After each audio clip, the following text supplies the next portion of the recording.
ഞങ്ങൾ രണ്ടും ഇവിടെ നിന്നേത്. ഇവിടെ നിന്ന് ഞങ്ങള് കാര്യം എറണാകുളത്ത് ജോബിന്റെ കാര്യങ്ങൾ സംസാരിച്ചുകൊണ്ടിരുന്നത്. അപ്പൊ പെട്ടെന്ന് രണ്ട് കാറുകൾ ഈ ഓൾട്ടോ ഇവിടുന്ന് ലെഫ്റ്റിലോട്ട് കയറി വരികയും ചെയ്ത് ഓമനി കറക്റ്റായിട്ട് അതിനെ ഇടിച്ച് ലെഫ്റ്റിലോട്ട് ആക്കി. അപ്പൊ അതിനകത്തുനിന്ന് എന്തോ ഒരു സാധനം ഇയാൾ എടുത്ത് ചേർന്ന് ഈ ഓമനിക്കത്തിരുന്ന ആള് എടുത്ത് ചേർന്ന് പുള്ളി എടുത്ത് ചെറിഞ്ഞപ്പോഴത്തേക്ക് പൊട്ടിയത് ക്യാബ് ഫ്രണ്ട് ക്യാബിൻ അത് കംപ്ലീറ്റ് തീയായി. ഈ ഓമനിക്കകത്തിടും തീയായി. ആ ഓട്ടോയിൽ വന്ന ബാക്ക് സൈഡിൽ ഇരുന്ന ആൾ ഇറങ്ങി ഓടിക്കളഞ്ഞു. അയാളെ കുറച്ച് ഭാഗങ്ങൾ ഇവിടെ കത്തിട്ടുണ്ട്. ഷർട്ടും കുറെ പാന്റിന്റെ ഇത്രയും ഭാഗങ്ങൾ കത്തി ഇയാൾ ഇറങ്ങി ഓടിക്കളഞ്ഞു. ഓമനിക്കകത്തിരുന്ന ആളാണെങ്കിൽ ഇവിടെ ഇങ്ങോട്ട് ഓടിക്കളഞ്ഞു. അപ്പൊ ആ ഒരു ലേഡി മാത്രമുള്ളായിരുന്നു അതിനകത്ത്. ഈ സീറ്റ് ബെൽറ്റ് ഇട്ടിരുന്നോണ്ട് അവർക്ക് പെട്ടെന്ന് ഇറങ്ങി പോകാൻ പറ്റിയില്ല.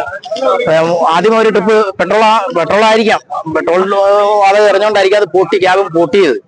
രണ്ടാമത്തെ ട്രിപ്പ് പൊട്ടി ഇവര് എന്താ പറയാ ആ ലെഫ്റ്റ് സൈഡിലെ ഡോറ് തുറന്ന് വെളിയിലോട്ട് ഇവര് തന്നെ വീഴുകയായിരുന്നു ചെയ്തത്. അപ്പോഴത്തേക്ക് ഞാനും എന്റെ ഫ്രണ്ടുകൾ ഓടിപ്പോയി അവരുടെ കൈക്ക് പിടിച്ച് ഞങ്ങള് ബാക്കിലോട്ട് വലിച്ചപ്പോഴത്തേക്ക് മൂന്നാമത്തെ ട്രിപ്പും ഇത് പൊട്ടിത്തെറിച്ച്.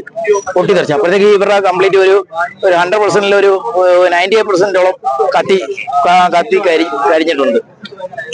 ആ സമയത്ത് ചെറിയൊരു തുടുപ്പുണ്ടായിരുന്നു, ജീവൻ ഉണ്ടായിരുന്നു. പിന്നെ അടുത്തെല്ലാം ഭയങ്കരമായിട്ട് ചൂടായിരുന്നു. അതുകൊണ്ട് അടുത്തോട്ട് ചെല്ലാൻ പറ്റും. എന്നിട്ട് ഞങ്ങൾ രണ്ടും പെട്ടെന്ന് ഒരു ചാക്കെടുത്ത് അവരുടെ കൈ പിടിച്ച് ഞങ്ങൾ വലിച്ച് ഇങ്ങോട്ട് ഇച്ചിരി കൂടെ അങ്ങോട്ട് ഇട്ട്. അപ്പോഴത്തേക്ക് പിന്നെ ആ ഫയർഫോഴ്സിനെയും പോലീസുകാരെല്ലാം ഞങ്ങൾ തന്നെ വിളിച്ച് ഇവിടെയുള്ള ആൾക്കാരെ ചേർന്ന് വിളിച്ച്. ഇതാണ് ഞങ്ങൾ കണ്ട ഇത്.